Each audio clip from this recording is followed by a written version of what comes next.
35 साल बाद एक मेल प्राइम मिनिस्टर बांग्लादेश में आया। वो बड़ा ओपनली ये कहते हैं कि जी ना दिल्ली ना पिंडी, सिर्फ ढाका। बीएनपी और अवामी लीग, ये समझ लें आप पाकिस्तान की पीपल्स पार्टी और नून लीग, इतनी देर तक इसकी हुक्मरानी कैसे कायम रही शेख हसीना की? जो खालिदा जिया के हस्बैंड थे जियाउर रहमान, वो शेख मुजीब के साथी थे। उन्होंने फिर 1978-79 में अपनी अलग पार्टी बना ली। पाकिस्तान के ऑडियंस को ये समझने की जरूरत है कि बीएनपी की बुनियाद भी 1971 से मिलती है। फिर उसके बाद इनका मर्डर हो गया, तो फिर 1991 से खालिदा जिया और हसीना वाली। तारिक रहमान कितने साल बाहर रहे? 15 साल से ज्यादा जला बदल रहे, इलेक्शन से कितनी देर पहले आए 2-3 महीने। और वज़ीर-ए-आज़म बन गए। और जो 15 साल प्राइम मिनिस्टर रही, उनको ऐसे भागना पड़ा कि उनको एयरलिफ्ट किया गया हेलीकॉप्टर से। ये सारा तख्ता क्यों उल्टा होता है? वो इसलिए उल्टा कि सियासी तौर पे आपने लोगों को इतना दबा दिया था कि उनके लिए वो चीज़ सेकेंडरी हो गई। वहाँ पे ये चीज़ इतनी ट्रिगर कर गई कि लोगों ने प्राउडली कहना शुरू कर दिया, हम हैं ही रजाकार, हम रजाकारों की औलादों में से कर लो जो करना है। बांग्लादेश में एक और मसला है जिसको हमने कराची में फेस किया, वो क्या? चंदा। फिर एलिजिडली मुबैना तौर पे वो पूरा स्ट्रक्चर जो है वो बीएनपी के पास है। स्टेट किसके साथ खड़ी है? जमात इस्लामी के साथ, बीएनपी के साथ या न्यूट्रल? एक नुक्ता तो वहाँ पर कुछ लोगों में मौजूद था कि अवामी लीग को जिस तरह से बैन किया गया है, जिस तरह से उनको काउंटर किया गया, ये दुरुस्त तरीका नहीं है। कि पूरी इलेक्शन कैंपेन के अंदर सिर्फ 6 से 7 लोगों की डेथ हुई है। कुछ लोगों ने कहा कि जमात इस्लामी ने खवातीन को इग्नोर किया। बहुत से दोस्त वहाँ पे गए भी हुए थे, वो कहते हैं कि उनका तो खवातीन में बहुत ज़बरदस्त काम। अब आप बताएं कि हकीकत क्या है? क्या जमात इस्लामी ने किसी खातून को टिकट नहीं दी? इसका भी कोई इम्पैक्ट है? शेख मुजीब का जो कत्ल है, ये हुआ कैसे था? पूरे मुल्क में एक जंग थी, परेशानी का आलम था। अब वो रिहेबिलिटेशन के अंदर बहुत से मसले आ रहे हैं, मामला इस हद तक खराब हो चुके हैं कि अब इससे निजात चाहिए शेख मुजीब से। हाँ। ठीक फिर है। वो फौजियों का एक ग्रुप था अवामी लीग के अंदर से ही, उन्होंने बाकायदा इसकी साजिश तैयार की। शेख हसीना चूंकि मुल्क में नहीं, इसलिए ये बच गई। बिस्मिल्लाहिर्रहमानिर्रहीम। फ़ारूक हुडा शो में खुश आमदीद। आज हमारे मेहमान हैं माजिद निज़ामी साहब, सीनियर सहाफ़ी हैं, तज़कियाकार हैं। ये बांग्लादेश गए थे, 8-10 दिन वहाँ पर रहे, कवर किया सारा इलेक्शन। उसके बाद भी एक हालात बने हैं, और ये जो पूरी दुनिया में बात हो रही है न्यू बांग्लादेश, क्या ये वाकई बनने में आ रहा है या सिर्फ एक हुकूमत की तब्दीली है? इस सब पे आज के पॉडकास्ट में बात करेंगे। बहुत शुक्रिया जनाब आपका। तो ये बताएं कि पहले तो ज़ाती तजर्बा, बांग्लादेश जाना कैसा लगा? आप मुख्तलिफ ममालिक में गए, लेकिन बांग्लादेश के साथ एक वो हमारा जो है हमारा हिस्सा था, फिर अलहदगी, और फिर उसके बाद हमें ये लगता है कि यार कहीं पे कोई हेजिटेशन फील होती है ना, कि पता नहीं वहाँ के लोग हमारे बारे में क्या सोचते हैं, क्या है। आपका तजर्बा कैसा रहा? जी बहुत शुक्रिया। मेरा तो ख्याल है कि बहुत खुशगवार तजर्बा इसलिए था कि बहुत पढ़ा है, बहुत लोगों से सुना है। फिर 1971 की जो एक ट्रेजेडी है, उसके हवाले से भी बहुत पढ़ने की और दो बुजुर्गों से सुनने की कोशिश की है। तो एक पूरा बैकग्राउंड था, और उस बैकग्राउंड इन्फॉर्मेशन की वजह से फिर आप जब उस मुल्क में जाते हैं तो बड़ा इंटरेस्टिंग हो जाता है कि वो सारी चीज़ों से आप एक एक जगह से रिलेट कर रहे होते हैं। जो आपने पढ़ा होता है, जो हाँ, पीछे कहीं चल रहा होता ये है। धान मंडी है, यहाँ पे क्या हुआ, ये मस्जिद बैतुल मुकर्रम है, ये फलां है, इस तरह। तो वो एक चीज़ें रिलेट कर रहा होता है और पास्ट साथ साथ चल रहा होता है। पॉजिटिव इसलिए था कि जो वहाँ की जनरेशन है, यूथ है, वो पाकिस्तान के हवाले से को उस तरह से नेगेटिव जज्बात नहीं रखते। ठीक है। बड़े पॉजिटिव हैं, और उसमें 2-3 फैक्टर्स हैं। एक तो ये है कि वो डायरेक्ट वो जनरेशन नहीं है कि जिन्होंने 1971 देखा था। बिल्कुल ठीक है। उन्होंने ज़रूर उसकी कहानियाँ सुनी हैं, लेकिन वो उसके डायरेक्ट मुतासरा फरीक नहीं है।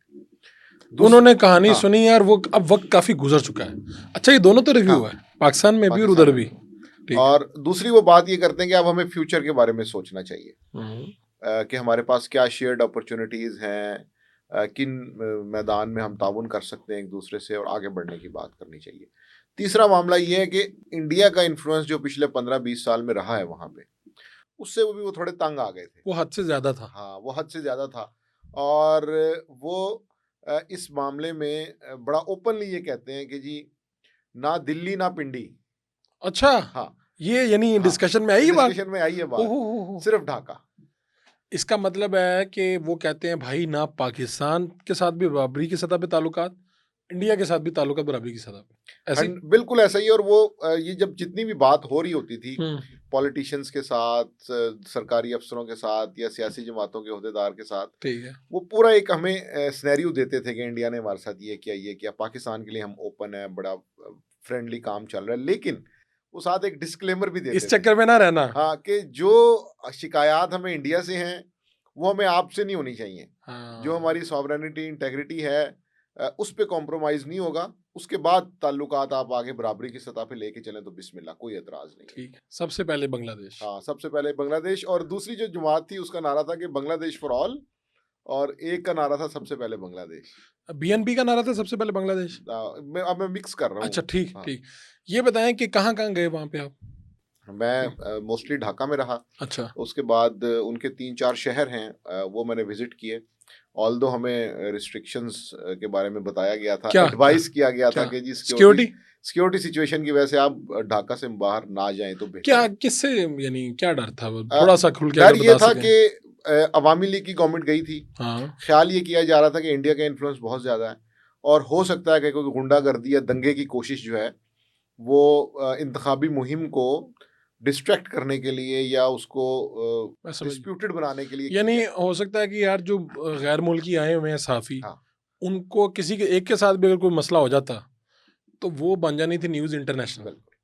तो इससे यानी वहाँ की फोर्सेस ये चाह रही होंगी, इदारे चाह रहे वो भी होंगे। चाह रहे थे और इवन पाकिस्तान की जो वहाँ पे इंतजामिया है वो भी ये चाह रही अच्छा, थी, उन्होंने भी कह दिया हाँ, कि था थोड़ा सा केयरफुली एहतियात चलें। करें हाँ, और थोड़ा ढाका तक केयरफुली रहें। चलें। हाँ, ठीक है। तो ढाका में एक तारीखी जो मकाम है, कहाँ पे गए, वहाँ पर जाके आपको क्या याद आया? पार्लियामान देखा, क्या देखा वहाँ पे? जी बिल्कुल, पार्लियामान भी देखा। और पार्लियामान इसलिए इंटरेस्टिंग है कि वो बिल्डिंग पाकिस्तान ने बनाई थी 1965 के बाद। ठीक है। और दूसरा ये कि फिर मस्जिद बैतुल मुकर्रम वहाँ पे पाकिस्तानी बांग्लादेश की एक यादगार है कि जब मशरक़ी पाकिस्तान होता था वो उस मस्जिद, उस कम्प्लेक्स के ऊपर पाकिस्तान मतलब कराची के जो हमारे कुछ अहबाब थे उनकी बहुत इन्वेस्टमेंट थी, उन्होंने बहुत फंडिंग की थी। और अब इस वक्त वो उनका एक मरकजी जगह है मस्जिद बैतुल बैतुल मुकर्रम। मुकर्रम। हाँ, ठीक है, बड़ी मस्जिद है। बड़ी मस्जिद है, अच्छा। बहुत बड़ी मस्जिद है, कम्प्लेक्स है पूरा। और फिर ये है कि धान मंडी शेख मुजीब का जो घर है, अगरचे वो इस वक्त आजकल जली हुई हालत में है, तबाहशुदा है, नहीं, ये हंगामों के बाद जलाया गया? हंगामों में जलाया गया था। ये कहाँ पे करके है? शहर के मरकज में जी होगा? मरकज है, ये धान मंडी का इलाका है। ठीक है। और उसके सामने एक झील है छोटी सी। हम्म। ये वो एरिया है जहाँ पे मुजाहिरीन आए थे, फिर उन्होंने उस घर को जला दिया था, तबाह तो कर इस दिया घर था। में जो शेख हसीना है वो रहती थी? शेख हसीना यहाँ पे पली बड़ी हैं। उससे पहले शेख मुजीब यहाँ रहते थे। शेख मुजीब का मर्डर इस घर में हुआ था। ओ अच्छा, मर्डर यहीं पे हुआ था? हाँ, शेख मुजीब को इसी घर से उठाया गया था 1971 में, जब ऑपरेशन सर्चलाइट किया था पाकिस्तान ठीक ने। है। ठीक है। और उससे पहले शेख मुजीब जो पाकिस्तान के लिए जो उनकी एक पूरी मूवमेंट थी, हम्म। फातिमा जिन्ना वाला इलेक्शन और सारा, वो भी इस घर से उन्होंने किया था। तो वो तारीखी एक तारीखी एक घर था। हाँ। तो अभी जब मुजाहिरीन आए तो उन्होंने घर जला दिया था। हाँ, अब वो एग्जैक्ट घर नहीं था, उसको एक लेकिन म्यूजियम चले, के तौर पे उन्होंने एक एक दर्जा उन्होंने दे भी दिया एक था। तारीखी हाँ, एक चीज को उन्होंने करने की कोशिश की थी, अपना गुस्सा निकाला था। बिल्कुल। तो शेख मुजीब का जो कत्ल है, मैं चाहता हूँ जरा दोबारा से बता दें ये हुआ कैसे था देखिए और किसने किया था? हाँ, शेख मुजीब के कत्ल से हमें थोड़ा सा पहले जाना पड़ेगा हम्म। कि जब शेख मुजीब को इसी घर से ऑपरेशन सर्च लाइट में उठाया गया, तो उसके बाद फिर एक अलहदगी की जद्दोजहद शुरू हो गई। अब ये क्या साल होगा? 1971 71 का स्टार्ट स्टार्ट है। ठीक है। स्टार्ट फरवरी मार्च। ओके। और उसके बाद ये है कि ये डिफरेंट ग्रुप्स से जो काम कर रहे थे, उसमें मुक्ति बाहिनी भी थी, अवामी लीग भी थी, बाकी लोग भी थे। ठीक है। वहाँ से फिर ये हुआ कि जब बांग्लादेश बन गया और पाकिस्तान सकूत ढाका जिसको हम कहते हैं वो हो गया, फिर चूंकि रिहेबिलिटेशन करनी थी, अच्छा। पूरे मुल्क में एक जंग थी, एक परेशानी का आलम था। अब वो रिहेबिलिटेशन के अंदर बहुत से मसले आ रहे थे। अवामी लीग पे ये इल्ज़ाम लग रहा था कि वो अपने जो अकरबा परवरी है वो कर रहे हैं, करप्शन बहुत बढ़ गई है। और फिर उस वक्त एक इनकलाब का सोचा गया ठीक कि है। चूंकि शेख मुजीब ने ये बात दुरुस्त है कि जी हमें आज़ादी दिला दी है, लेकिन इसके बाद हम उसी की कैद में आ गए हैं कहीं हाँ, और कि अब वो डिलीवर नहीं कर पा रहे। अच्छा, ठीक है। और मामला इस हद तक खराब हो चुके हैं कि अब इससे निजात चाहिए। शेख मुजीब से। हाँ, तो ठीक फिर है। वो फौजियों का एक ग्रुप था अवामी लीग के अंदर से ही, उन्होंने बाकायदा इसकी साजिश तैयार की, पूरे इनकलाब की, जो पहले बगावत शेख की। मुजीब के साथ खड़े थे। साथ मुजीब के ठीक है। साथ खड़े थे और उन्होंने फिर वहाँ पे एक आध टैंक भी लेके गए, तोपें, गाड़ियाँ, तोपें तो नहीं थी खैर, गाड़ियों में पूरा यही प्लान धान मंडी किया, वाली यही जगह धान पे। मंडी। अच्छा। और इसी घर के अंदर फिर उनको बाकायदा वो पूरी एक डिटेल्ड रिपोर्ट है कि किस तरह अंदर एंटर हुए। शेख मुजीब को यकीन नहीं आया कि ये मुझे मार भी सकते हैं। नहीं, वो तो ये कहा गया ना कि शेख मुजीब ऊपर कहीं बैठे थे, तो उन्होंने पहली जब मंजिल नीचे पे थे। देखा कि ये हैं, तो उन्होंने कहा आने दो इन्हें। तो इसका मतलब ये है कि उस वक्त उन्हें ये शक भी नहीं गुजरा कि मैं यहाँ पे महमूद गुमान में भी कत्ल नहीं होने था, लगा हूँ। हाँ महमूद गुमान में भी नहीं था। और इवन उससे ज्यादा जो ब्रुटैलिटी हुई वो ये हुई कि उनके जो बच्चे थे उनको भी जो है वो मर्डर किया गया, उनके बाकी घर वालों को भी मर्डर किया गया। शेख हसीना चूंकि मुल्क में नहीं थी, ठीक है, अभी ये इसलिए वाहिद ये बच गई। बची, हाँ, इसलिए ये बच गई। शेख मुजीब की हाँ फैमिली में से वाहिद ये बची जी। थी। अच्छा, और फिर वो आए और उन्होंने कत्ल कर दिया। इसको जो लीड कर रहे थे वो क्या नाम था उनका, मुझे नाम भूल गया। नाम मुझे भी इसने हाँ, वो लीड कर रहे थे, उन्हीं के बारे में शेख मुजीब कभी ये सोच भी नहीं हाँ सकता था। मेरा ख्याल है कोई खुकंदगर ऐसा, मुश्ताक इस तरह ठीक का कुछ ठीक है। नाम था। अच्छा, अब ये हो जाता है पाकिस्तान के ऊपर, तो ये भी लोगों ने कहा होगा ना, लेकिन बाद में ये रिपोर्ट्स आ गई डिटेल कि भाई इसको तो इसके अपने साथियों ने ही मारा, और मारा क्या, ये जो पीछे पूरे जी हालात बने हैं। अच्छा, वो फिर ये इंकलाब आ गया, हम जरा उधर से फास्ट फॉरवर्ड चल के इधर आ जाते हैं 2024 में। 2024 में क्या हुआ, हसीना का तख्ता उल्टा क्यों? अच्छा, 24 में आने से पहले हम्म। ये जो खालदा जिया हैं हाँ, और खालदा, तारिक ठीक रहमान, ठीक। इनके जो खालदा जिया के हस्बैंड थे जियाउर रहमान, वो वो शेख मुजीब के साथी थे। वो सदर बांग्लादेश रहे। हाँ, वो सदर ठीक है। बांग्लादेश रहे। उन्होंने फिर 1978-79 में अपनी अलग पार्टी बना ली, ठीक है, और उन्होंने ये कहा कि जो चीज़ें अवामी लीग नहीं कर सकी अब वो वो हम हम करेंगे। करेंगे। ठीक है। तो इसलिए पाकिस्तान के ऑडियंस को ये समझने की ज़रूरत है कि बीएनपी की बुनियाद भी 1971 से मिलती है, ओके। और वो एक्टिवली उन्होंने पार्टिसिपेट किया था 1971 वाले पूरे एपिसोड में। तो इसलिए यानी शेख मुजीब और वो एक ही पेज पे थे। एक ही पेज पे थे। ठीक है, तो इससे ये समझने को मिलता है कि जो यहाँ पर सेंटीमेंट एक बन गया ना बहुत ज़्यादा, वो फिर हम समझाए, लेकिन मैं बहुत खुले लफ्ज़ों में हाँ, नहीं कह पा रहा, लेकिन समझाने इसको की इसको कोशिश। समझने की जरूरत है कि हाँ, लोग समझ 90 जाएंगे, हाँ लोग समझ बीएनपी जाएंगे। एक्टिवली उसके जो बड़े थे वो इन्वॉल्व थे 1971 में। उनको शेख मुजीब से हाँ इख्तलाफ था, और इस बात से नहीं था कि वो पाकिस्तान के अगेंस्ट है या बिल्कुल। पाकिस्तान के हक में है। तो इसलिए अगर कोई जब इनकलाब आया ना, तो यहाँ पे लोग ये भी समझ रहे कि थे कि शायद पाकिस्तान अंडू हो जाएगा सारा कोई कुछ और इनकलाब के नतीजे में पाकिस्तान भाई आ भाई गया हो है। जाएंगे, ऐसा नहीं है। हाँ, ठीक है। इस फर्क को समझने की अच्छा, जरूरत है। 78 में इन्होंने अपनी हाँ पार्टी बना ली, ये उस बांग्लादेश के सदर भी रहे। हाँ, फिर उसके बाद इनका मर्डर हो गया। फिर उसके बाद इनकी वाइफ आ गई 1991 से। तो फिर 1991 से खालदा जिया और हसीना वाजिद।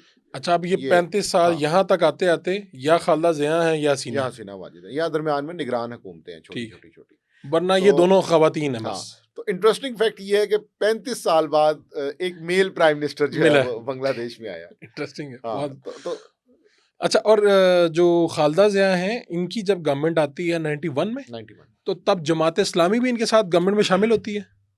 जमात इस्लामी ने अमूमी तौर पे वहाँ पर अलायंस की पॉलिटिक्स की है, क्योंकि जमात इस्लामी ने 1971 में पाकिस्तान का साथ साथ दिया दिया था। था, ठीक ठीक है। है। तो वहां पर आप जमात इस्लामी के बारे में सेंटीमेंट क्या है, हाँ, जरा इसे समझ लेते हैं। तो वो उनके ऊपर एक स्टैंप ये रही थी। हालांकि हाँ। उन्होंने उसके बाद बांग्लादेश में रहने का फैसला किया। उन्होंने कहा नया मुल्क है, हम इसी के साथ चलेंगे। फिर ये कि 70s में ही ये डिसाइड हो गया था कि अब जो होना था वो हो गया, अब मुस्तकबिल की तरफ चलें। और ये जो पुरानी बातें ना, वॉर ट्रिब्यूनल और ये जिसको शेख हसीना ने अब आके ऑन किया सारा कुछ, कि जी इनको छोड़ें, आगे आगे की नया बात करें। नया हाँ, वतन है, तो ठीक है। वो लोग जिनके ऊपर जमात इस्लामी में इल्ज़ाम था, कुछ मुल्क से बाहर चले गए, कुछ पाकिस्तान आ गए, बाकी ने वहाँ पे अपनी एक्टिव पॉलिटिक्स शुरू कर दी। तो 1991 में फिर ये अलायंस में आके खालदा जिया के साथ गवर्नमेंट। आज तक जमात इस्लामी ने वहां पर मैक्सिमम कितनी सीट्स हासिल की थी पिछले जितने इलेक्शन आए? जमात इस्लामी ने वहाँ पर जो मैक्सिमम सीट्स हासिल की थी वो 2001 में की थी 18। ये उनकी पीक थी। ये उनकी पीक थी। उसके बाद 2026 में उन्होंने सबसे ज्यादा सीट हासिल की। एग्जैक्टली। और इसीलिए मैं इसको मैं इस्लामी की जमात तो फतह इस्लामी की हुई। कामयाबी समझता हूँ। हाँ, ये जो एक यहाँ पे नैरेटिव है ना कि जी जमात जमात इस्लामी इस्लामी की हार हुकूमत बन गई रही थी। हाँ, या शिकस्त हो गई या हुकूमत बन रही थी, वो ग्राउंड रियलिटी से कनेक्टेड नहीं था। आप 18 सीटों से 200 पे 150 पे जाना बहुत मुश्किल होता है। नहीं निजामी भाई, इसमें एक बात अहम है, ये 300 हल्के थे तकरीबन। 300। 300 हल्कों पे उम्मीदवार खड़ा करना भी तो एक मुश्किल काम है। पाकिस्तान की जमात इस्लामी ठीक आज तक नहीं खड़ा कर पाई। बिल्कुल ठीक है। ऐसे ही तमाम हल्कों पे जमात इस्लामी के उम्मीदवार नहीं होते। ठीक है। वहां पर उम्मीदवार मिले आए, फिर आपको जो लोग स्टूडेंट्स इंकलाब लेके आए वो आपके साथ इत्तेहाद में आ गए, आपको जन जी मिल गई। अच्छा, अब इसमें एक टेक्निकल पॉइंट है। हाँ, बीएनपी से स्टूडेंट्स ने पहले राब्ता किया था कि हमें साथ रख लें, अलायंस आपके साथ बना लें। बीएनपी इस हद तक कॉन्फिडेंट थी, उन्होंने लिफ्ट नहीं करवाई। उन्होंने अपने सर्वेस किए हुए थे, उन्होंने कहा कि आपको हम 5 7 10 सीटें देंगे बस। जमात ने दे दी 30 सीटें, जमात वो ने दे जमात दी के साथ 30, आ गए। वो जमात के साथ चले गए। ठीक है, और उनकी अपनी जो आइडियोलॉजी है, वो जो स्टूडेंट्स वो हैं, नेशनल सिटीजन पार्टी उन्होंने बनाई है। अब तो उनकी पार्टी हाँ, फर्स्ट टाइम आ गई ना। बट वो ये कि बहुत उसकी सबसे कम उम्र पार्टी है बांग्लादेश की, तो इसलिए उन्हें डेफिनेटली एक अलायंस में जाना था। और कितनी उनको सीटें मिली हैं इसमें? 7 तो मेरे ख्याल में बहुत है, बहुत है। मोर देन इनफ यहाँ है। पे इमरान खान हाँ, जब आए थे हाँ, तो उनकी अपनी सीट थी हाँ, अकेले की, बिल्कुल। है तो हाँ, उन्होंने और पहले इलेक्शन में ही 7 सीटें ले ली हैं। बिल्कुल। ठीक है, अच्छा, अब ये जब हालात बने तो फिर तब ये निगरान हुकूमत आई, डॉक्टर यूनुस साहब को लेके आए कि ये चलाएंगे, ये 1.5-2 साल चलाया मुल्क तकरीबन। तकरीबन। तो अब उन्होंने जो साफ शफाफ इंतखाबात थे या हमारे जैसी थे, मेरा मतलब है कि बाद इंतजामी थी क्या? नहीं, हमें रात को इलेक्शन कमीशन के ऑफिस से चीफ इलेक्शन कमिश्नर कहीं जाते हुए नजर नहीं उधर ही आए। मौजूद रहे हैं। वो उधर ही मौजूद ठीक। रहे हैं, ना उनसे को मिलने आया है। अच्छा, ठीक है। तो तो और जो था कि जो एक तो ये कि जो अवामी लीग है वो वहाँ पे बैन थी, बिल्कुल। ठीक है, लेकिन जो उसकी टियर 3 टियर 4 टियर 5 है वो भी छुप छप गई थी। देखो, बड़े वाले तो निकल गए मुल्क से बाहर, जो नीचे थे क्या वो आज़ाद बन के भी सामने नहीं आए या क्या सूरत हाल बनी थी उनकी? ये पॉइंट मैंने बहुत से लोगों से वहां पे डिस्कस करने की कोशिश की कि इसको समझा जाए। हाँ। तो एक नुक्ता तो वहां पर कुछ लोगों में मौजूद था कि अवामी लीग को जिस तरह से बैन किया गया है, जिस तरह से उनको काउंटर किया गया, ये दुरुस्त तरीका नहीं है। ये एक मामला अनफिनिश्ड रहेगा, हाँ, ये दोबारा फिर ना कभी आ मुकम्मल जाएंगे। रहेगा। हाँ। 4 साल बाद, 2 साल बाद कहीं ना कहीं वो लोग दोबारा आएंगे और उनके पास ये रीजन होगी। तो क्या हमें बेहतर, निकाला हाँ, गया था, तो बेहतर ये होता कि आप उनको इलेक्शंस के जरिए हिस्सा नॉकआउट बना करते करता, ठीक है। कि जी वो आए इलेक्शन में, लोगों ने उनको रिजेक्ट कर दिया और काम खत्म हो गया। ये जो आप और मैं बात कर रहे हैं ये एशिया में समझी नहीं जाती, मसला ये है। हम कहते हैं भाई लेकिन पार्टी को लेकिन निकालना है। लेकिन करनी चाहिए। हाँ, करनी करते चाहिए रहना ये। चाहिए। अच्छा, उनको फिर हुआ क्या हाँ, उनका? अच्छा, हुआ ये कि अब इसका जो दूसरा पॉइंट ऑफ व्यू है वो ये था कि चूंकि 10 से 15 साल में उन्होंने बहुत ज़्यादा जुल्म बर्बरियत किया, बहुत से लोग फांसियों पे चढ़े, लापता हुए, मतलब मिसिंग पर्सन्स की एक लंबी लिस्ट है वहाँ पे। तो उसकी वजह से लोगों को ख़ास परेशानी नहीं थी फ्रैंकली कि वो नहीं है तो जी उनके हकूक होने चाहिए, हाँ, ठीक है, लोगों क्योंकि के अंदर गुस्सा ही वो बहुत था। गुस्सा था, गुस्सा था। तो इस वजह से अब हम जब टर्न आउट देखते हैं, 60% का टर्न आउट एक अच्छा टर्न आउट है। हम्म। और अब मैं आपको कंपैरिजन देता हूँ कि पूरी इलेक्शन कैंपेन के अंदर सिर्फ 6 से 7 लोगों की डेथ हुई है ठीक 2 है, महीने में। ठीक है, बहुत ही, आइडियल मेरा तो नंबर है। बिल्कुल आइडियल नंबर वैसे है। तो अफसोस ना कि हर जान का जाना भी, लेकिन लेकिन अब इसका मैं कंपैरिजन देता हूँ कि जब तलबा मुजाहरे कर रहे थे अवामी लीग के खिलाफ और हुकूमत गई, तो ऑफिशियल नंबर जो है वो 300 से 400 का है जो लोग मारे गए, और अनऑफिशियल नंबर 1000 से ज्यादा का है सिर्फ ये इंकलाब के मामले में। इनकलाब के प्रोसेस में, हम्म। और 8000 लोग जख्मी हुए। तो अब आप ये दोनों नंबर्स देखें तो फिर आप अंदाजा कर सकते हैं कि सोसाइटी ने उनको क्यों रिजेक्ट किया, या वो उनके इलेक्शन में ना होने की वजह से क्यों मुतमईन थे। कि एक तरफ आप 2 महीने की इलेक्शन मुहिम में सिर्फ 6 लोग मार रहे हैं, और उधर 36 दिनों के अंदर जो है वो 500 से 600, मोर देन तो 1000 जा ये रहा है। सलूक सिर्फ वो इससे पहले जो जमात इस्लामी के रहनुमाओं को फांसियां, जी, मतीउर रहमान साहब और दीगर बिल्कुल। जो भी, तो ये सिर्फ इनके साथ हो रहा था या बीएनपी के साथ भी हो रहा था? बीएनपी के साथ भी हो रहा था, इंटेंसिटी कम थी उसकी। इनके साथ ज्यादा मसला क्यों था? इनके साथ मसला इसलिए था कि हसीना वाजिद साहिबा जो थी, उन्होंने ये महसूस किया कि उनकी जो सपोर्ट बेस है हम्म। उसको सेटिस्फाई करने के लिए, और उनके माइंड में एक ट्रॉमा भी था कि पाकिस्तान वाला। पाकिस्तान वाला भी, और उसके बाद अपने वालिद वाला भी, हाँ, कि इस कौम ने मेरे साथ या मेरी फैमिली के साथ ये किया है। वो सलूक नहीं किया जिसके हम हम हकदार थे। हकदार थे, ठीक है। वो 2 चीज़ें उसमें थीं। और तीसरा ये कि इंडिया का इन्फ्लुएंस चूंकि बढ़ रहा था और उनकी एक आइडियोलॉजिकल जो है वो बेस मिलती है, तो ये 2-3 चीज़ें इकट्ठी थी जिसकी वजह से वो प्योर। अब मुझे बात बड़ी सिंपल सी है, बीएनपी और अवामी लीग, ये समझ लें आप पाकिस्तान की पीपल्स पार्टी और नून लीग, ठीक है, ठीक हो गया। तहरीक इंसाफ माइनस कर दें फिलहाल, ठीक। इस तरह वहाँ पे भी जमात इस्लामी माइनस कर दें, तो इतनी देर तक इसकी हुक्मरानी कैसे कायम रही शेख हसीना की? यानी इन इतने सालों में बीएनपी सर क्यों ना उठा सकी? 2008 के इलेक्शंस के बाद जो 13 और 18 के इलेक्शंस थे, उसमें फिर ये हुआ कि ये सारा मामला उनके कंट्रोल में चला गया, सिस्टम्स उन्होंने बना लिए। ठीक है। अबूरी हुकूमत आती थी इलेक्शन करवाने? अबूरी हुकूमत आती थी इलेक्शन अच्छा, करवाने, वो भी उन्हीं की होती उन्हीं की होती थी। ठीक फिर ये हुआ कि अबूरी हुकूमत ख़त्म भी कर दी गई, फिर दोबारा भी आ गई, तो वो मिक्स एंड मैच चलता रहा, लेकिन सिस्टम पे ग्रिप हो गई उनकी। दूसरा, बांग्लादेश में एक और मसला है जिसको हमने कराची में फेस किया। वो क्या? भत्ता। बांग्लादेश में अभी भी चल रहा है? चंदा, चंदा, वहां पे उसको ये चंदा आपने कहते मुझे टीवी शो में बताया था, ठीक है। ये जरा ये भी बताइएगा। तो वहां का प्रॉब्लम ये है कि अवामी लीग ने इसको बाकायदा एक ट्रेंड बनाया, जायज करार दे दिया कि फेरी वाले, अनऑफिशियली जायज हाँ। करार दे दिया कि फेरी वाले से लेकर हाई राइज वाले तक सब चंदा देंगे। नाम अच्छा रखा ठीक चंदा। है, और वो चंदा योमिया भी होता है, वो मंथली भी होता है, महाना ये सबको बुनियाद पे देना सबको। पड़ता है। ठीक है। ठीक। इशू ये हुआ कि जब अवामी इनकलाब आ गया, 2-3 महीने तो चंदे की जगह खाली रही, बिल्कुल किसी को भी नहीं गया। किसी को भी नहीं गया। फिर एलिजिडली, मुबैना तौर पे, वो पूरा स्ट्रक्चर जो है वो बीएनपी के पास चला गया, और आज वो चंदा बीएनपी को जा रहा है, बीएनपी को जा रहा है, जो अवामी लीग ले रही जो थी अवामी पिछले लीग कई ले सालों से। अच्छा, तो फिर इसका जो आपने मुझे कहा था ना, कि मैंने वो कहा कि यार स्ट्रेट किसके साथ खड़ी थी, जमात इस्लामी के साथ, बीएनपी के साथ, या न्यूट्रल? तो आपने कहा वैसे तो न्यूट्रल है, लेकिन एक दो फैक्टर्स हैं उसमें। आपने एक चंदा फैक्टर ही कहा कि चंदा चूंकि बीएनपी के पास जाना शुरू हो गया इलेक्शन से पहले, तो लोगों ने, वहाँ की आवाम ने ये तय कर लिया कि इसका मतलब है कि स्टेट जो है वो चाहती है बीएनपी आ जाए, इलेक्शन जीत के आ जाए। ऐसी है? उसमें इशू ये है कि इस्टेब्लिशमेंट या वहाँ की मिलिट्री, उन्होंने पब्लिकली तो ये कहा कि हम ओपन टू ऑल हैं, इवन जमात इस्लामी के लिए भी हम ओपन हैं, लेकिन बीएनपी इस पूरे के पूरे सेट में एक मॉडरेट लेवल पे नजर आती है।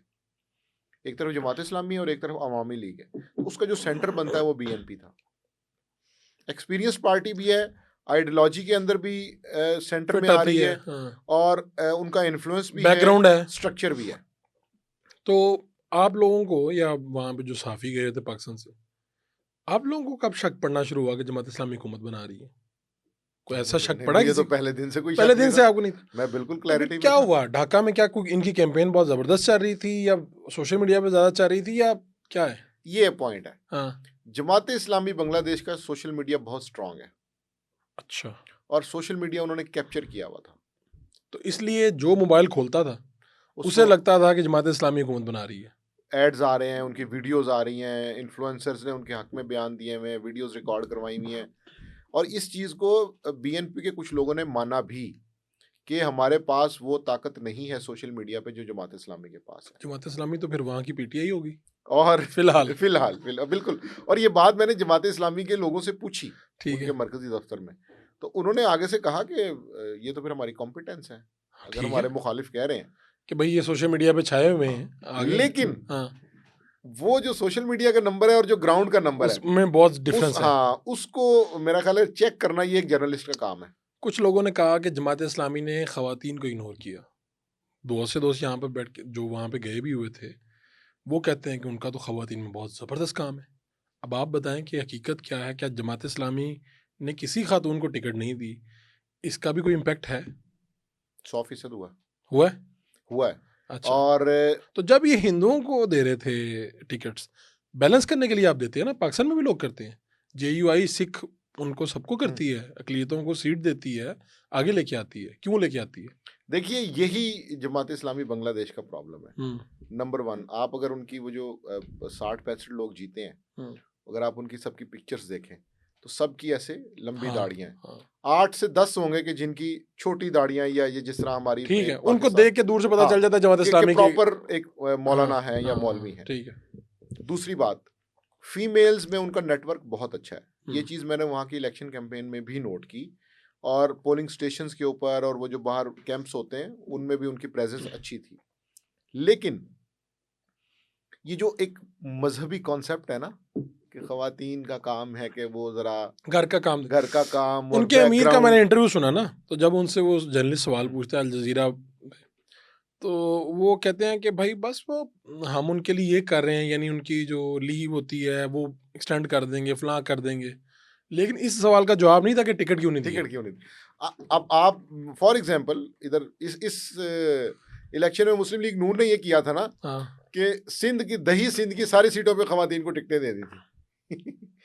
जमात इस्लामी बांग्लादेश ये कर सकती थी कि वो तमाम सीटें जहाँ पे वो आप कमज़ोर हैं, टोकन के लिए आप वहाँ पे 10, 15, 20 ख़वातीन को टिकट दे दें, लेकिन वो एक जो नज़रियाती मेंटालिटी है ना, वहाँ पे कहीं वो उलझ गए वो। मौजूद है, और इसी वजह से इस चीज़ को पसंद नहीं किया गया बांग्लादेश में। खवातीन की क्या तादाद होगी पॉपुलेशन में वहाँ? 50-50 है ऑलमोस्ट। ओह! तो इतनी बड़ी आबादी को आप इग्नोर कर गए। इग्नोर कर गए और इंटेंशनली इग्नोर किया, और उसके जो कहना चाहिए जो उसकी मीडिया परसेप्शन है वो भी नहीं बनाई। अच्छा, एक होता है कि आप इग्नोर कर गए और हाँ। दूसरी तरफ से मैनेज कर गए, हम्म, तो दोनों तरफ से आप दोनों लूज तरफ कर से गए। नहीं हुआ। तो ये चीज़ बाकायदा वहाँ पे डिस्कस हुई है कि उनका जो एक प्रॉपर इमेज बनता है ना, वो एक मॉडरेट इमेज नहीं है। ठीक है। धांधली के इल्जामात, क्या धांधली हुई बांग्लादेश के इलेक्शन में? देखिए, जो मैक्सिमम धांधली की शिकायत आई हैं वो 30 सीटों पे आई हैं।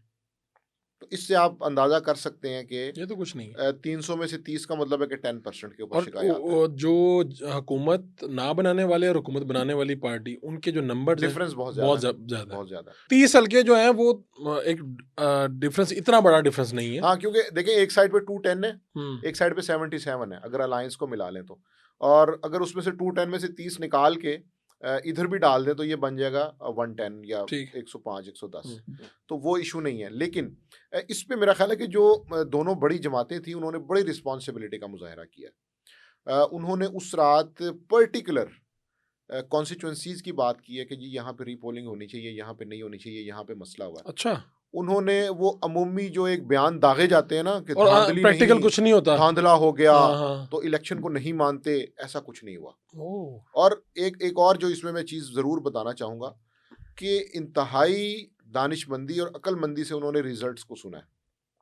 जो पाकिस्तान में एक तमाशा ओपोजिशन मचता की है आप ना, बात कर रहे हैं? दोनों ने, जमात की, ठीक है। जो पाकिस्तान में तमाशा होता है कि जनाब पहला एक रिजल्ट दे दिया चीखम धाड़ के साथ, उसके बाद फिर अंदाजे शुरू हो गए कि फ़लाँ जीत गया, फ़लाँ हार गया, रात 10 बजे आके विक्ट्री स्पीच कर दी, 9 बजे कह दिया हमारी पोजीशन मुस्तहकम है। ऐसा कुछ नहीं है। किसी ने वहाँ पे कबल अज़ वक्त मिठाई नहीं खाई, ना मंगवाई। तो साफियों ने नहीं वहाँ के कुरेदाओं ने कि भाई कुछ बताएं, कुछ बयान कुछ दें? भी नहीं। वो बयान नहीं देते थे इस पे। बड़ा रिस्पॉन्सिबिलिटी के साथ इवन बीएनपी ने भी ये कहा कि जी ऑफिशियली हम आपको क्लैरिटी के साथ कल सुबह 8 बजे के बाद बता पाएंगे तो कि रिजल्ट्स क्या हैं। कोई उनके यहाँ शेर रशीद, फैसल वाडा, ये वो कुछ कोई भी नहीं है? नहीं। आप यकीन करें, उस रात कुछ साफ़ी हम तारिक रहमान साहब के घर गए, पार्टियों के दफ्तर गए कि चेक करें क्या माहौल है। रिलैक्स। तारिक रहमान साहब के घर क्या माहौल था? कोई ढोल ढमक्का नहीं, कुछ नहीं। चंद गाड़ियां खड़ी हुई थी, बाकी लोग अपने अपनी कॉन्स्टिट्यूंसीज में थे, इलेक्शन कमीशन के दफ्तर गए हुए थे। उन्होंने कहा था कि सुबह रिजल्ट्स को हम फॉलो कर रहे हैं अपनी अपनी जगह पे। कोई खाबे नहीं चल रहे थे, कोई बिरयानी नहीं है, कोई कीमे वाला नान नहीं कोई है, तकरीर की तैयारी नहीं कोई हो रही। तकरीर की तैयारी नहीं हो रही, कोई अनार नहीं चल रहे। उन्होंने कहा अगर हमने कोई जश्न मनाया भी तो हम संडे को मनाएंगे 2 दिन बाद।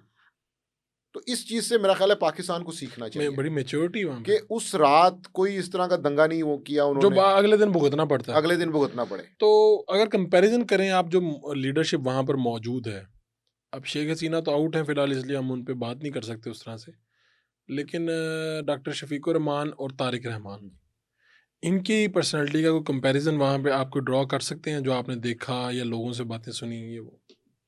देखिए, दोनों के बारे में एक अमूमी पॉजिटिव रवैया है। ठीक है। एक होता है ना कि आपको सुनने को मिले कि यार इनकॉम्पिटेंट है या एक्सट्रीमिस्ट है, ऐसा नहीं है। Even doctor Shafiqur Rahman India के हवाले से बड़ा बात होती है। इवन इंडिया के हवाले से भी उन्होंने बड़े जिम्मेदाराना और बड़े मॉडरेट बयान दिए। इवन इलेक्शन कैंपेन के अंदर भी वो ये ज़रूर कहते थे कि जी उनका इन्फ्लुएंस था, फलां था, ये था, वो था। लेकिन उसके बाद हुकूमत साजी के बाद as a country to country, state to state जो रिलेशंस हैं वो उस उसके पे अंदर वो थे। क्लैरिटी में थे कि जी बिल्कुल एक एहतराम और बराबरी की तो ये जो बुनियाद पे तारिक होंगे। रहमान है, इन पे खालदा ज़िया भी तो हुकूमत में रही, इनके वालिद भी सदर रहे, तो इन पे भी तो कोई ना कोई इल्ज़ाम होंगे माजी के। देखिए, इनके ऊपर एक इल्ज़ाम जो सबसे बड़ा अवामी लीग की तरफ से लगाया जाता था वो ये था कि जी जो करप्शन है वो बहुत बढ़ जाती है जब बीएनपी आती है। ठीक है। और बीएनपी की आखिरी हुकूमत जब गई है और शेख हसीना आई हैं तो उस वक्त भी यही इल्ज़ाम था कि बहुत माल बनाया। तो ये इल्ज़ाम तो शेख हसीना पे भी है, तो दोनों पे एक तो जैसा ही है। ये खित्ते का एक मसला है। पाकिस्तान मुस्लिम लीग, नॉन पीपल्स पार्टी याद आ जाती बार बार मुझे। दोनों पे इल्ज़ाम हाँ, है, बिल्कुल यही ठीक है। इल्ज़ाम है। लेकिन इनमें से डिलीवर करने वाली पार्टी कौन सी थी? अवामी लीग और बीएनपी। अब जमात तो अब देखिए आया। अब जो फ्रैंकली है ना, हाँ अवामी लीग ने इकोनॉमी के नंबर्स, इकोनॉमी का जो डायरेक्शन है वो ठीक सिमत में मुतय्यन की। ठीक है, पॉलिटिकली उन्होंने रगड़ा दिया अपने मुखालफिन को, लेकिन इकोनॉमी में मुआशी आप, इशारे अच्छे थे। हाँ मुआशी ठीक, इशारे अच्छे थे। जितना भी इंपोर्ट एक्सपोर्ट का काम है वो ठीक जा रहा था। वहाँ की जो डेवलपमेंट है वो काफ़ी बेहतर है in comparison to previous Dhaka या प्रीवियस ठीक है। बांग्लादेश जो पुराना तो हम डिस्कस करते हैं। लोग मुखालफत तो करते हैं लेकिन मानते होंगे, इस चीज़ को मानते हैं। मानते हैं। और बीएनपी के लिए ये एक बड़ा चैलेंज है कि आपने उन नंबर्स से आगे जाना है। अब एक बात और है, तो फिर ये सारा तख्ता क्यों उल्टा उनका?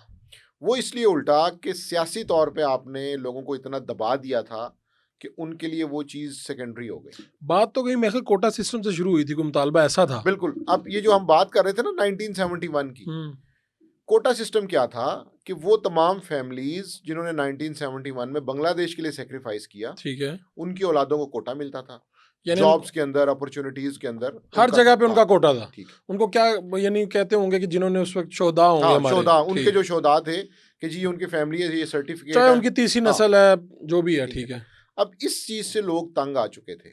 लोग कहते थे यार हाँ, पुरानी बात हो गई। अच्छा इसमें एक और हाँ, मामला भी है।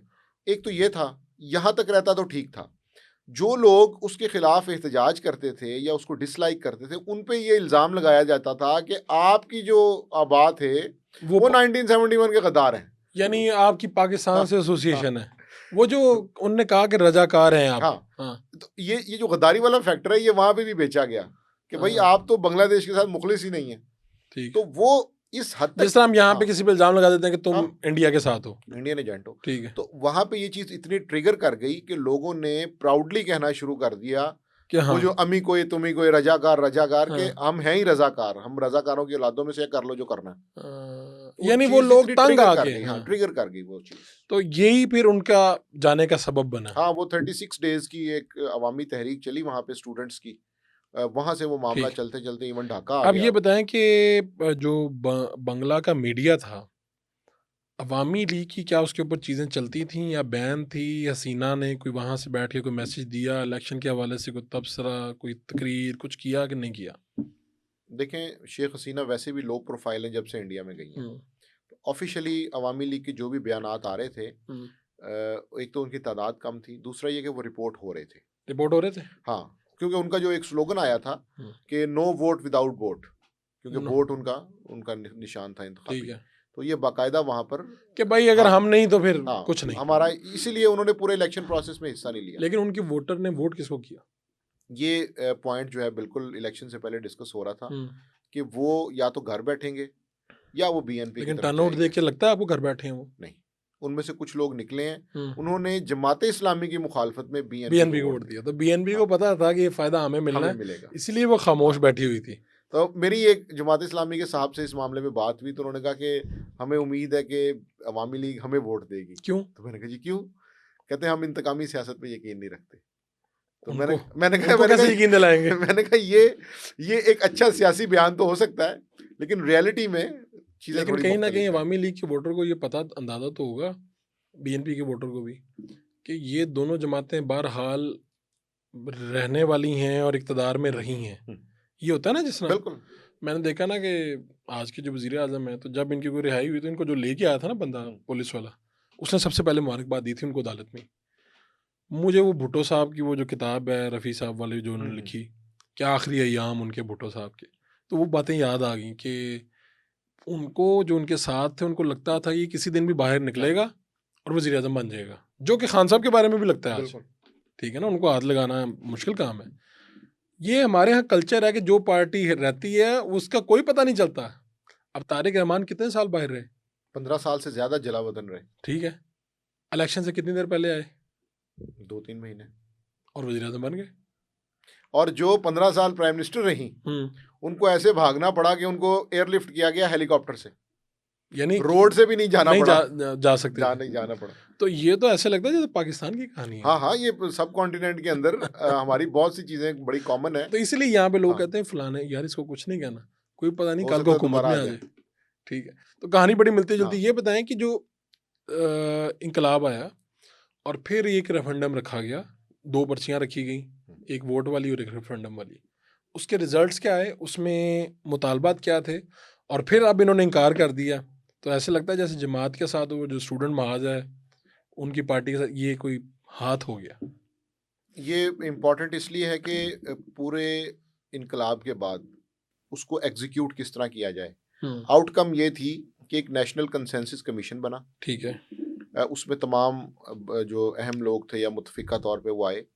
उन्होंने जुलाई चार्टर के नाम से 70 से 80 सिफारशात तैयार की ठीक। कि बांग्लादेश को गुड गवर्नेंस के लिए, बेहतर पॉलिसीज क्या के करना लिए चाहिए, क्या करना चाहिए, कहाँ कहाँ पे शिकायत हैं जिसकी वजह से अवाम परेशान हैं।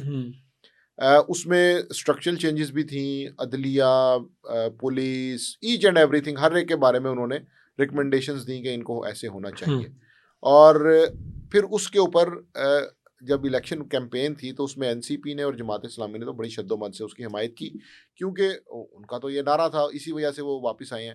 तो बीएनपी ने क्या बीएनपी किया? बड़ा मॉडरेट चली, चुप करके हाँ, दरमियान उसने कहा में इसको देखेंगे, करेंगे, ना खिलाफ हाँ, गए ना हक ना में खिलाफ गए। गए। अब हुआ ये कि आप बांग्लादेश की आवाम की जो एक शऊर है या उसकी जो बालिग नजरी है वो भी देखें कि एक तरफ तो उन्होंने बीएनपी को वोट दिया, साथ उन्होंने रेफरेंडम को भी यस की, और क्या परसेंटेज रही? 70%। ठीक है, तो ये इंतखाबात से हाँ, तो ऊपर की चीज़ है। हाँ, ऊपर की चीज़ है। तो वो इसका मतलब ये है कि बांग्लादेश के अवाम ये चाहते हैं कि ये कि हो, जो सिस्टम चल रहा है वो ठीक नहीं है, जिस उसमें सिस्टम के बेहतरी आनी बेनिफिशियरी चाहिए। ये दोनों खानदान या पार्टियां हाँ हैं, जी, ये नहीं चलना चाहिए। ये नहीं चलना चाहे चाहिए। वो उनको वोट दे भी रहे हाँ, हैं तब भी वो कह रहे हैं तब ये भी, सिस्टम हाँ, ना चले, हाँ, बिल्कुल। ये लोग चलाएं लेकिन बेहतरी के साथ चलाएं। तो अब इसमें जो इशू आया है वो ये है कि उन्होंने तो उसको बड़ा स्मार्टली प्ले किया बीएनपी ने। अब उन्होंने जब उसके ऊपर जो उसमें तरीक़ेकार लिखा हुआ था वो ये था कि ये जो असम्बली है, कानून साज असम्बली, ये दस्तूर साज असम्बली का किरदार भी अदा करेगी। जो पहले 180 दिन होंगे, फर्स्ट 180 वर्किंग डेज, उसमें ये जितनी भी तब्दीलियां करनी है आइन में, कानून में, बाकी जो रिफॉर्म्स करनी है वो वो करेगी। करके उसके बाद फिर एक मजबूत बुनियाद के ऊपर गवर्नमेंट बन जाएगी और आगे चलेगी। ठीक है। तो उसके लिए बाकी ऑपोजिशन ने तो ओथ ले लिया, लेकिन बीएनपी ने इनकार कर दिया। ये जो लेटेस्ट सिचुएशन है, उन्होंने कहा कि चूंकि ये चीज़, उन्होंने भी बड़ा एक खूबसूरत उसका हल निकाला है कि चूंकि ये चीज़ आइन में मौजूद नहीं गैर है आईनी है तो इसलिए जो चीज़ आइन में लिखी हुई है उसमें हम हलफ ले रहे हैं। तो वो बड़ा उन्होंने प्ले किया। तो अभी ये चीज़ बांग्लादेश में मेरा ख्याल है इसके ऊपर फिर कोई ना कोई एहतजाज, मसाइल होंगे, मुज़ाकरात होंगे, क्योंकि एक तो रेफरेंडम में यस आई है और उसके बाद एक प्रेशर भी होगा, क्योंकि और जमात इस्लामी की एक बड़ी तादाद असम्बली पहुंच गई है। बिल्कुल। तो ये जमात इस्लामी वाले तो 5 ही काफ़ी होते हैं। तो दूसरा ये इंटरेस्टिंग ये है कि एनसीपी वाले भी जो 7 लोग आए हैं, और तीसरी बात ये कि गवर्नमेंट 2 साल पहले ये भेज चुके हैं स्टूडेंट्स, तो एक प्रेशर वो भी बनेगा। इनको पता है, इनको भेजना आ गई है, इनको भेजना आ गई है। और चौथी बात ये कि तकरीबन 2.5 करोड़ वोटर है जिसने जमात इस्लामी और एनसीपी को वोट दिया है। तो ये एक अच्छा नंबर है। नहीं, फिर ये 2.5 करोड़ तो इनका वोटर है, रेफरेंडम का वोटर तो ज्यादा होगा वो। अगर आप उसमें अगर बीएनपी को वोट भी किया लेकिन आपने रेफरेंडम के हक में वोट किया तो आपके दिल में ये बात थी। उसकी मोटी बातें क्या थी कि इसके जरिए होगा क्या? न्यू बांग्लादेश क्यों कह रहे थे? एक तो ये कि वहाँ पे कोई जो जिस तरह पाकिस्तान में सिस्टम है, सेनेट, नेशनल असम्बली, सूबाई असम्बली, वहाँ पे ऐसे नहीं है। वहाँ पे सिर्फ एक नेशनल असम्बली टाइप इदारा था, यूनिकैमरल था। अब ये कह रहे हैं कि उसके साथ एक सेनेट भी होनी चाहिए, ऐवान बाला। लेकिन उसकी जो पॉजिटिव बात मुझे लगी है वो ये है कि जिस तरह यहाँ पे सेनेट का इलेक्शन होता है वहाँ पे ऐसे नहीं होगा। वो जो एक दूसरे की टांग खींचते हैं, करोड़ों रुपए की बोलियां लगती हैं, बंदे खरीदे जाते हैं, फोन आते हैं, धमकियां मिलती हैं, ऐसा नहीं होगा। मुतनासिब नुमाइंदगी की बुनियाद पर जिस पॉलिटिकल पार्टी ने जितने भी वोट लिए हैं, अच्छा, उसके अकॉर्डिंगली उनके बंदे अपर हाउस में चले जाएंगे। ओके, यानी पूरा अगर आप 10 पार्टियां वोट लिए हैं उसके मुताबिक उनको सेनेट में जिस तरह खवातीन की नशिस्तें तकसीम होती हैं, समझ गया। तो वो ये है कि उसमें एमएनएज का वो जो रोल है वो खत्म हो जाएगा। बीएनपी क्यों आ रही है ये अपनाने से? इसके अंदर और क्या चीजें ऐसी हैं जो खतरनाक हो सकती हैं उनके लिए? उसके अलावा 2-3 बड़ी इंपॉर्टेंट चीजें। एक तो ये कि जो प्रेसिडेंट के इख्तियारात हैं उनमें थोड़ी सी बेहतरी आएगी। तीसरा इंपॉर्टेंट पॉइंट ये है कि जी जो प्राइम मिनिस्टर की टर्म है उसको लिमिट किया गया कि वो 10 साल रह सकता है, 5+5।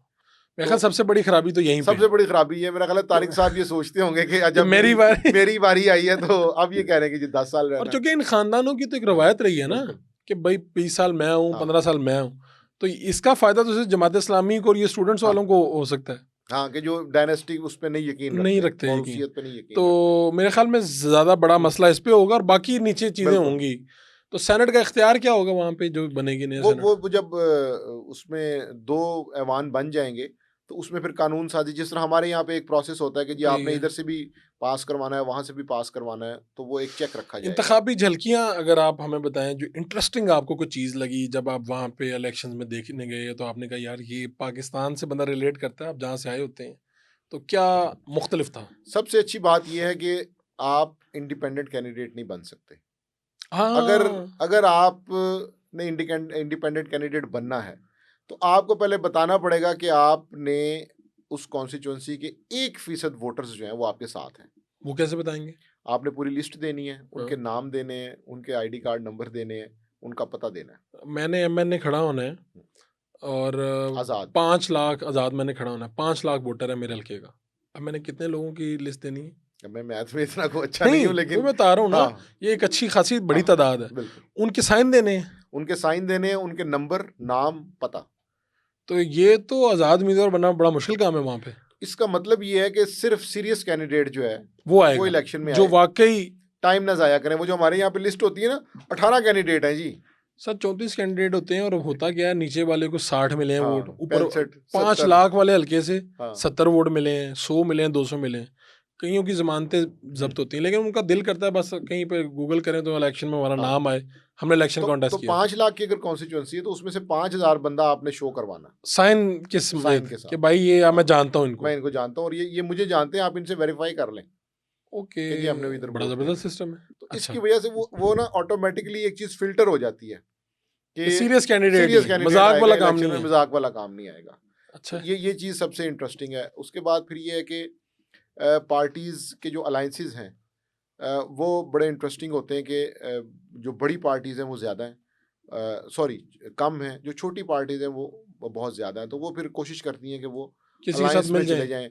मिसाल के तौर पे अगर 300 सीटें हैं, तो उनको उसमें से किसी को 5 मिल जाएँगी, 10 मिल जाएँगी, 20 मिल जाएँगी, वो उसी पे खुश होंगे। अभी ये बीएनपी के साथ कितनी बीएनपी के साथ बिल्कुल उन्होंने तो अपने मेरा ख़्याल है 260-70 अपनी सी उनकी जो है वो टिकट्स थे, बाकी उन्होंने दूसरों को दिए थे। और इनके साथ 11 थी जमातें, इनके जमात साथ के 11 साथ। थी, तो इन्होंने अपने तकरीबन कोई 230 अपने टिकट्स थे, इनके 220, बाकी इन्होंने फिर जो है वो हमारे यहाँ जो किया। जमात इस्लामी पाकिस्तान की क़यादत जो या कारकुनान एक मोहब्बत शो करते हैं, डेफ़िनेटली जमात इस्लामी है, यहाँ पे इकट्ठे थे, जमीयत। वहाँ की जमात इस्लामी, यहाँ की जमात इस्लामी के बारे में इसी तरह ओपन होके बात करती है, खुलेआम अपनी मोहब्बत का इज़हार करती है? नहीं, नहीं करती? उसकी रीज़न है ना हुँ। कि 1971 के मुतासरा फ़रीक वो हैं, जमात इस्लामी पाकिस्तान नहीं है। हाँ, उनको उन उन बर्दाश्त करना उनको पड़ता है। जवाब देना पड़ता है कि जी हाँ, आप ये क्यों कर रहे हैं? और उन पे इल्ज़ाम तो आज तक आता उन पे होगा। आज तक इल्ज़ाम आता है, तो इसलिए वो जब भी बात करते हैं बड़ी रीज़नेबल मॉडरेट बात करते हैं। हाँ, वैसे गपशप के अंदर ज़ाहिर-सी बात है वो तो एक जमात इस्लामी के अमीर इसी तरह आते हैं जिस तरह हमारे यहाँ, बाकायदा जमहूरी तरीके से वहाँ पे भी आए हुए हैं। हाँ, पूरा उनका एक सेटअप है जिसके अंदर वो और ये उनकी कितने ऑर्गेनाइज़ हैं, इनके ऑफिसेज़ और देख के लगता है पूरी ऑर्गेनाइज़ हैं ये, जमात इस्लामी? बिल्कुल ऑर्गेनाइज़ हैं। उसकी वजह ये कि उनका एक अच्छा स्ट्रक्चर है। 10 से 15 साल ये बैन रहे हैं, गिरफ्तारियाँ हुई हैं, लोग फांसी चढ़े हैं, लेकिन जैसे ही वो चीज़ें सारी की सारी सेटल हुई हैं, ये फिर जो है वो यानी स्ट्रक्चर इतना हाँ, मज़बूत था। और वो इंटरेस्टिंगली लेडीज़ ने स्ट्रक्चर ज़्यादा चलाया। जिनको टिकट नहीं मिली जिनको उन्होंने चलाया। उन्होंने चलाया है। तो इस पे तो ज़्यादा अफ़सोस का इज़हार करना चाहिए यानी जब कि इनके जिस वो मर्दों को वो हाँ, लटका रहे थे, तो पीछे से लेडीज़ चला रही थी। लेडीज़ ने वो पूरा स्ट्रक्चर ज़िंदा रखा, मोहल्लों के अंदर, गलियों में जो पूरा उनका स्ट्रक्चर था हुँ। काम किया। और अब जब फल खाने की बारी आई तो उस टाइम फिर अच्छा, और वैसे वहाँ पे अमूमी रवैया है, देखें जमात इस्लामी की यहाँ पर पाकिस्तान में मेरे ख़्याल में बहुत बड़ी जब सीटें आई थी, चाहे नून के साथ, इत्तेहाद के साथ आई थी। जब ये सारे बन गए वो थे एमएमए के अंदर आई थी अ, 20 से 25। हाँ, तो इतना बड़ा नंबर कभी अचीव नहीं किया। नहीं, इसकी एक बड़ी रुकावट ये है कि लोग डरते भी हैं कि शायद इनके आने से कोई जो वो इमेज कल्चर, इमेज का मसला इमेज, है और मेरा सख्ती, ये वो। इमेज का मसला है, सख्ती का मसला है, फिर कुछ एक्सपीरियंसेस ऐसे हैं हुँ, ख़ुसूसन यूनिवर्सिटीज़ के अंदर हाँ। जिसकी वजह से लोग अवॉइड करते हैं। वहाँ पे उन्होंने अगर कोई इस तरह का वाक़या देखा हो तशद्दुद का, और तो वो पूरी ज़िंदगी साथ चलता है। वहाँ की जमात इस्लामी की ये मसाइल नहीं है। नहीं, वहाँ पे लोग मुझे जिससे वहाँ किसी पे ने जमात इस्लामी कंज़र्वेटिव है, एक्सट्रीमिस्ट नहीं है। इस ये इस आपने इस बड़ा फ़िक्रा कह दिया। इस बाद में मुझे भुगतना पड़ेगा ये। इस फ़र्क को मेरा ख़्याल है अगर हम समझ जाएँगे तो हमें पूरा एक क्लियर पिक्चर हो जाएगी कि तो इसका मतलब पाकिस्तान के साथ-साथ जमात इस्लामी यहाँ की को बहुत सीखने की वहाँ से बिल्कुल, ज़रूरत है। बहुत ज़्यादा सीखने की ज़रूरत है और उसकी नहीं वजह। वहाँ पे क्या जलसों वलसों में कोई तराने नगमे ये वो फुल सब चल रहा था होता है, माहौल? बिल्कुल, बिल्कुल होता है, हमने वो जलसे अटेंड किए हैं सारे। म्यूजिक श्यूजिक ये हाँ, वो? बैकग्राउंड के अंदर बिल्कुल तराना आ रहा होता है, वो जिस तरह यहाँ पे हमारी पार्टीज़ होती हैं कि वो जब ताली पिट रही होती है तो पीछे से तराना हाँ हाँ डीजे ठीक कर देता है, हाँ। फिर जब तकरीर शुरू होती है तो तराना तो कम पूरा हो। हाँ, अवामी रंग है। हाँ, पूरा अवामी रंग है। ठीक है ठीक है। और पाकिस्तान के साथ अभी एहसन इकबाल साहब गए वो, तो पाकिस्तान के साथ मेरे ख्याल में अब काफ़ी ताल्लुकात बेहतर हो जाएंगे बांग्लादेश के, क्योंकि पहले तो बिल्कुल बंद थे ना। ये गुज़िश्ता 2 साल के अंदर बड़ी बेहतरी आई है। हम्म ट्रेड में पाकिस्तानी ब्रांड्स वहाँ पे ढाका में खुले हैं जाके। ये बहुत बड़ा और ब्रेक थ्रू है। पाकिस्तान का जो ड्रामा है वो बहुत देखा जाता है वहाँ पे। सही है। फ़िल्म इंडिया की देखी जाती है, ड्रामा बॉलीवुड की, पाकिस्तान का, ड्रामा इसका पाकिस्तान का मतलब देखी है जाती जो है। अच्छी चीज़ बन रही है वही हाँ, देखी जा वही रही है। देखी जा रही है। मेरिट पे फैसला कर रहे हैं हाँ, वो। ठीक है। तो ओवरऑल बहुत पॉजिटिव हैं। फ्यूचर की बात करते हैं, अभी पाकिस्तान ने जो एक और अच्छी बात की है वो ये है कि 500 बच्चों को उन्होंने स्कॉलरशिप दिया है यूनिवर्सिटी के, उधर से इधर बुला रहे जो हैं। ढाका से पाकिस्तान आएंगे, मुख्तलिफ यूनिवर्सिटीज़ में पढ़ेंगे और यहाँ पर उनकी सब बोर्डिंग लॉजिंग जो है वो हुकूमत पाकिस्तान पे करेगी, प्रॉपर एक स्कॉलरशिप होगा। तो उसमें से जो 50 बच्चे हैं हम्म, वो अपने एंट्री टेस्ट के ज़रिए क्वालिफाई करके पाकिस्तान पहुँच चुके हैं। ज़बरदस्त। ये बताएं कि ये जो हम यहाँ पे पीटते रहते हैं, भाई ये क्या हुआ, ये इस्टेब्लिशमेंट ने करा दिया, फलाना उठाया गया बंदा, ये इस्टेब्लिशमेंट ने उठाया, ये करवा रही इस्टेब्लिशमेंट करवा रही, वहाँ पे भी लोग करते हैं इस तरह? बिल्कुल करते हैं। इलेक्शन में भी हुआ ऐसे? नहीं, इलेक्शन में इसलिए नहीं हुआ हाँ। कि इलेक्शन से पहले जितनी भी हमारी डिस्कशन होती थी उसमें वो ये कहते थे कि एक हिस्ट्री ज़रूर है, इस हिस्ट्री की वजह से हम कॉन्शियस भी हैं, हमें एक फ़िक्रमंदी भी है कि हो सकता है उधर से ये कुछ कुछ हो। करें। हाँ, लेकिन लेकिन अमूमी तौर पे उसकी कोई उस तरह की शिकायत नहीं आई। आर्मी चीफ वही सेम थे जो जी, सेम थे। उनके उस बिल्कुल, वो थे ओहदे पे, बिल्कुल वही थे। तो किसी को कोई तहफ़्फ़ुज़ात नहीं थे उनसे। कोई तहफ़्फ़ुज़ात नहीं थे। हाँ, डिस्कशन के एंड पे वो एक डिस्क्लेमर ज़रूर देते थे कि जितना बुरा हाल आपकी तरफ है, वो नहीं उतना है, हमारी तरफ नहीं है। ये ज़्यादती वो करते रहे हैं। ठीक है, ठीक है। और आपका एक्सपीरियंस ओवरऑल अच्छा रहा वहाँ हाँ, पे? बेहतरीन रहा। खाने-शाने को भी अच्छी चीज़ें मिली वहाँ पे? हाँ, बिल्कुल मेरा मेरा तो ख़्याल है कि हमें डाइवर्सिटी को एक्सेप्ट करना चाहिए और हाँ, मुख्तलिफ जो ज़ायके हैं, उनको उसी रंग में देखना चाहिए। ये जो हम ठीक है। टिपिकल जो पाकिस्तानी हैं या जो लाहौरी हैं, वो जो वहाँ जाके कड़ाहियाँ और वो बिरयानियाँ तो नहीं ढूँढना मिलता। शुरू कर जाते हैं, वो नहीं करना तो चाहिए। ये बात सही है कि जो हमें थोड़ा-सा पता नहीं हम देख रहे हैं या हम पाकिस्तान में रहते हैं इसलिए कि भाई इंडिया से वहाँ पर नफ़रत ज़्यादा हुई है, पाकिस्तान से मोहब्बत बढ़ी है। इसको किस तरह से देखेंगे इस बात को? ये बिल्कुल हुआ है, ये फैक्ट है। ये फैक्ट है। हुँ, उसकी रीज़न ये है कि वो जो 10 से 15 साल की हिस्ट्री है ना, उसमें इंडिया का जो इन्फ्लुएंस था, वो एक रीज़नेबल हद से ज़्यादा हो गया था। हुँ। तो इस चीज़ से उनको बिल्कुल परेशानी हुई, तंगी हुई और इसी वजह से फिर उन्होंने पुश बैक किया कि नहीं, इतना ज़्यादा इन्फ्लुएंस जो है वो नहीं है। आप लोगों को सजेस्ट करेंगे कि बांग्लादेश विज़िट करें, वैसे टूरिज़्म के लिए वो? टूरिज़्म के लिए बिल्कुल करना चाहिए, उनके जो हिली एरियाज़ हैं और जो उनके बीचेज़ हैं, हुँ, वो ज़्यादा अच्छे हैं। ढाका जो है वो बिल्कुल हमारे कराची जैसा है। उसमें उसी तरह कैटेगराइज़ेशन है कि एक एलिटिस्ट एरिया भी है, मिडल क्लास एरियाज़ भी हैं, गरीब बस्तियाँ भी हैं। और अमारत भी तो बहुत है। हाँ, वो बिल्कुल उसी तरह आपको एग्ज़ैक्ट मिलेगा। और जो ये बड़े-बड़े कैंडिडेट्स थे, बड़े-बड़े लीडर थे या ये जो स्टूडेंट लीडर्स थे, इन तक रसाई कितनी मुश्किल, कितनी आसान थी? देखिए, इलेक्शन में तो एक्सेसिबल थे वो सब के सब, हुँ, लेकिन हर पार्टी का अपना एक स्ट्रक्चर है, उस स्ट्रक्चर को फॉलो करते हुए आपने जाना होता है। इवन ये जो जमात इस्लामी के बारे में जिस तरह कहा जाता है, तो उनका भी बड़ा कैलकुलेटेड टाइम था।